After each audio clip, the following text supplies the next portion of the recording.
நண்பர்களை நீங்கள் பார்த்து கொண்டு இருப்பது உங்கள் குங்குமம் ரிவ்யூ. சரி வாங்க வீடியோக்குள்ள போய் என்ன நடக்க போகுது அப்படின்னு சொல்லிட்டு பாத்தீங்கன்னா ஷாக்கிங்கா நிறைய நியூஸ் இப்பதாங்க அப்டேட் ஆகிட்டு வந்துகிட்டே இருக்கு. என்னடா ஆச்சு அப்படின்னு சொல்லிட்டு பாத்தீங்கன்னா கரெக்டா நம்ம அஞ்சலி இருக்காங்களோ அவங்க வந்து போயிட்டு அப்படியே சும்மா அந்த ஃபைலை எடுத்து போயிட்டு நம்ம எஸ்எஸ்கே அப்பா கிட்ட கொடுத்து பேர் வேற லெவலில் வாங்கலாம் அப்படின்னு சொல்லிட்டு நினைச்சுன்னு இருக்காங்க.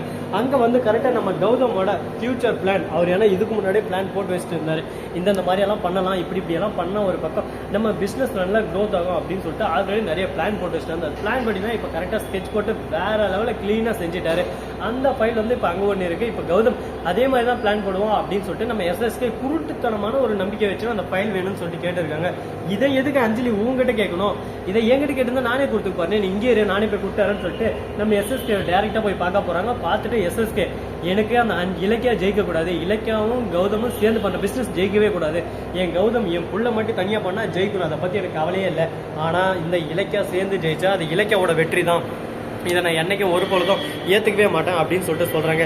இதை கேட்டது ஒரு பக்கம் ஷாக் ஆகிடுறாங்க. என்னடா இது இப்படி எல்லாமா இருப்பாங்க அப்படின்னு சொல்லிட்டு எனக்கே ஆச்சரியமாக இருக்குது. என்னடா இது போக்கு, என்னடா சாக்கு அப்படின்ற மாதிரி தான் ஒரு பக்கம் போயின்னு இருக்குது பேக்கு. சரி இந்த பேக்கு ஒரு பக்கம் போனாலும் மறுபக்கம் என்ன நடக்குதுன்னு சொல்லிட்டு பார்த்தீங்கன்னா எஸ்எஸ்கே வந்து சூப்பர் பைரவே இதுக்கு தான் உங்கள்கிட்ட எங்களுக்கு பிடிச்சதே, கரெக்டாக ப்ளஸ் பாயிண்ட்டை பிடிச்சி பேசுகிற பார்த்தியா, உன்னோட எதிரி எப்படி தோக்கடிக்கணும்னு சொல்லிட்டு நீ நல்லா கேதர் பண்ணி வச்சுருக்க. இந்த மாதிரி டேலண்டான கேதர்ன்றதுனால தான் நீ இந்த அளவுக்கு க்ரோத் ஆகிட்டு வந்திருக்க. இல்லைனா வேற யாருன்னு இருந்தால் பாவம் புண்ணியம் நஷ்டம் கஷ்டம் துக்கம் துயரம்னு பார்த்து அவங்க வாழ்க்கையவே ஸ்பைல் பண்ணிருப்பாங்க அப்படின்னு சொல்லிட்டு சொல்றாங்க. இதை கேட்டதான் சரி ஓகே என்ன பண்றது, ஏதோ ஒன்று நடந்து போச்சு, ஃபர்ஸ்ட் நான் உங்ககிட்ட இதை பேச்சுக்கலாம் அப்படின்னு சொல்லிட்டு எஸ்எஸ்கே ஒரு பக்கம் சொல்லி விட்டுறாரு. சரி இதுக்கப்புறம் என்ன நடக்க போகுது அப்படின்னு சொல்லிட்டு பாத்தீங்கன்னா கரெக்டா இப்போ பிரச்சனையெல்லாம் ஒரு பக்கம் தீர்ந்துருச்சு அப்படின்னு சொல்லிட்டு நினைச்சுன்னு இருக்காங்க. ஆனா பிரச்சனை எதுவுமே தீரலைங்க. இப்பதான் பிரச்சனையே ஆரம்பிச்சிருக்கு.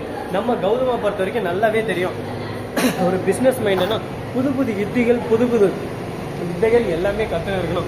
அப்படி இருந்தால் மட்டும்தான் இந்த பிஸ்னஸில் நம்ம ஜெயிக்க முடியும்.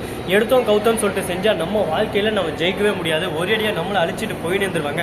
அதனால் புதுசாக தினசாக பிளான் பண்ணி கரெக்டாக ஸ்கெட்ச் போட்டு அடிக்கணும் அப்படின்னு சொல்லிட்டு நம்ம எஸ்எஸ்கேவுக்கு பாடம் ஊட்டுற மாதிரி நம்ம கௌதம் புகட்ட போகிறாரு. அதுக்கப்புறம் தான் எஸ்எஸ்கேக்கு தெரிய போகுது, அடாசாமி நாம தான் மக்கு சம்பராணி, இதனால தான் நம்ம எஸ்எஸ்கே தோத்துனே இருக்குது. ஒரு பிளான் பண்ணுறாரா, அந்த பிளானை தான் எக்ஸிக்யூட் பண்ணுன்னு சொல்லிட்டு நினச்சின்னு இருக்காங்க. ஆனால் அந்த பிளான் அங்கே எக்ஸிக்யூட்டே நம்ம பண்ணக்கூடாது. அந்த பிளான் ஆல்ரெடி நிறைய பேர்கிட்ட கேதர் பண்ணிட்டுக்கலாம், நம்ம பிளானை திருடிட்டு இருக்கலாம். புதுசாக மைண்டை நம்ம யூஸ் பண்ணினே இருக்கணும். இந்த இடத்துல இருக்கணும், அந்த இடத்துல நம்ம செட் ஆகலையா, அடுத்த இடத்துல போகிறோமோ அதே பிளானை யூஸ் பண்ணால் கண்டிப்பாக கிளாப்ஸ் ஆயிரும். அடுத்த செகண்டே பிளானாக மாற்றோம்னா நம்ம வேற லெவலில் க்ரோத் ஆகினே போயிட்டு இருக்கலாம். இப்படி தான் நம்ம கௌதமும் ஒரு பக்கம் இப்போ டெவலப் ஆகுறாரு.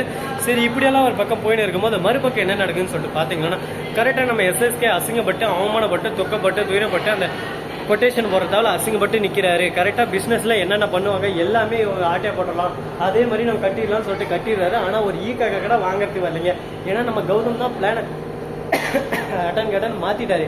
இனிமேல் அவனால் ஒன்றுமே பண்ண முடியாது. சொலமுத்தா போச்சா அப்படின்ற மாதிரி தான் ஒரு பக்கம் இருக்கு. இதுக்கப்புறம் தாங்க மெயின் பிக்சரே இருக்கு. நம்ம எஸ்எஸ்கே முன்னாடி கௌதம் அசிங்கப்பட்டு அவமானப்பட்டு நிற்பாருன்னு சொல்லிட்டு எல்லாரும் எதிர்பார்த்தாங்க. இப்போ கௌதம் முன்னாடி எல்லாரும் அசிங்கப்பட்டு அவமானப்பட்டு நிற்கிறாங்க. ஸோ நண்பர்களே இந்த வீடியோ பிடிச்சிருந்தா லைக் பண்ணுங்க, கமெண்ட் பண்ணுங்க, ஷேர் பண்ணுங்க, டிண்டிங் பெல்ல தட்டி விட்டு போங்க. அப்பதான் நாம் போடுற அடுத்த வீடியோ உடனுக்குடன் வரும். மிக்க நன்றி. தேங்க்ஸ் ஃபார் வாட்சிங். Tata, see you. நன்றி, வணக்கம்.